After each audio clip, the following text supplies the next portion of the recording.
Bonjour, bienvenue sur Le Jeu Musical. Aujourd'hui, je voulais vous parler d'un sujet qui me semble important. Je voulais vous parler du vinyle et sur comment on consomme la musique aujourd'hui. Et pour ça, j'ai décidé de traiter ce sujet sous forme de micro-trottoir en demandant aux gens s'ils sont plutôt vinyle, streaming ou CD-ROM. Pour ceux qui ne savent pas ce que c'est, les CD-ROM, c'était les CD qu'il y avait à peu près dans les années 2000, 2001, je crois, 2002, 2003 peut-être. Et il y avait aussi les singles à cette époque, donc c'est pour vous montrer à quel point les moyens de consommation changent et l'industrie musicale évolue avec. Donc tout de suite, c'est parti, j'ai demandé leur avis à plusieurs personnes. Suivez-moi et je vous laisse tout de suite avec la suite. Et tu utilises quoi comme appli? YouTube. Uniquement sur YouTube. Ouais, uniquement sur YouTube. Et tu n'utilises pas Spotify, Deezer, Apple Music Pas du tout. Ok, donc exclusivement sur YouTube. C'est ça.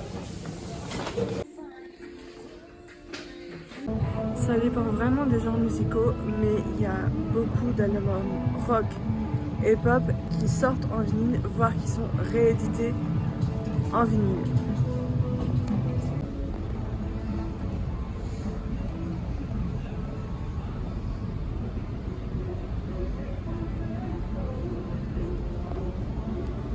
Mais sachez aussi qu'il y a aussi des rééditions d'albums qui sortent juste avant Noël avec des titres exclusifs, comme c'est le cas pour 95 d'Angèle. Vous pouvez le voir juste ici, 95 d'Angèle, avec à côté Juliette Armanet.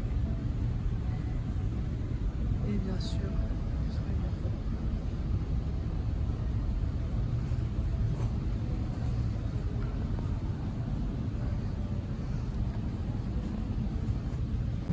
des musiques de films qui sortent en vinyle. Genre, regardez One Piece, Ordinaire, The Witcher, Peaky Blinders, ACDC, d'ailleurs qui ont fait la musique de Iron Man 2, une info de ouf, je savais pas. West Side Story.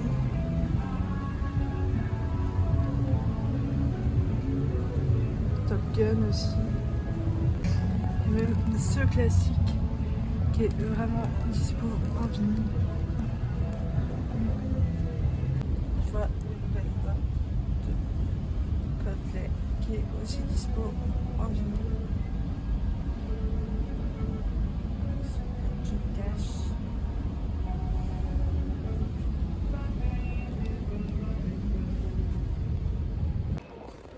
Est-ce que les disquaires résistent? Il semblerait que oui, parce qu'il y en a qui sont toujours là. Donc ils résistent au streaming, à TikTok, à tout ça. Parce qu'il y a encore des gens qui viennent acheter des vinyles. Et par la même occasion, il y a le mouvement underground, qui n'est pas un mouvement très très connu, mais qui lutte justement pour revenir au vinyle. Voilà. Donc, et en plus, Musique à l'avenue, c'est vraiment un endroit beaucoup trop stylé.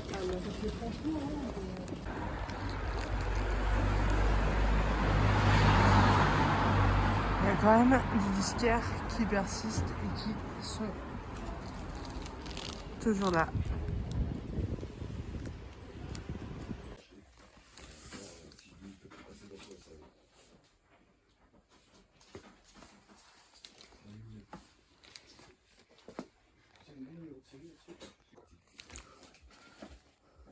Ah ouais, euro, ouais. Non, euro. Pour donner la valeur. Ouais, les 28 ans. Ça faisait un certain de presque.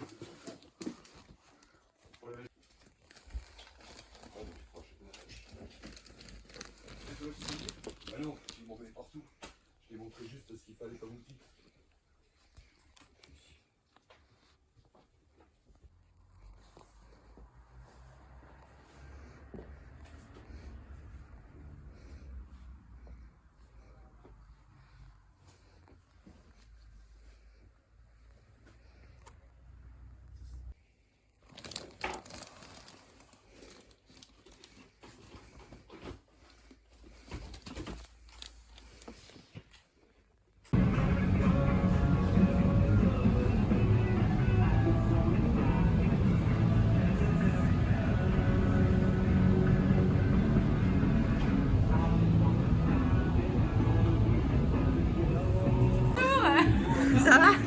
Margot, t'es plutôt vinyle, streaming ou CD-ROM?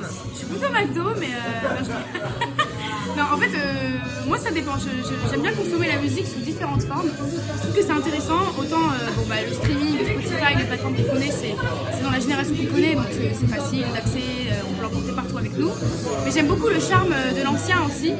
Donc le vinyle, le côté un peu vintage, avec le tourne-disque, d'aller dans des disquaires. Enfin, il y a vraiment ce charme de l'ancien que j'aime beaucoup. En fait, je trouve que c'est important de varier les plaisirs et voilà, j'ai pas de préférence, mais j'aime un petit peu tout. Voilà. Merci. Du coup, Léo, t'es plutôt disque platine, CD-ROM ou alors streaming? Et pourquoi? J'écoute plutôt de la musique sur Spotify. Et pourquoi? Ben parce que je trouve que différencié à avant, parce que les gens achètent leurs disques, etc. Et pour éviter que ça coûte trop d'argent, ben j'écoute soit de la musique soit sur Spotify, soit sur YouTube. Hein. Ok. Ici, on consomme plus la musique de YouTube, comme là, avec Ed Sheeran, le top des chansons de 2022. Bon, bah, on peut dire qu'il y a beaucoup de gens qui écoutent de la musique en streaming, qui utilisent YouTube, mais il y a aussi quelques-uns qui ont le charme de l'ancien et qui écoutent encore des vinyles et qui les achètent, et ça, c'est cool.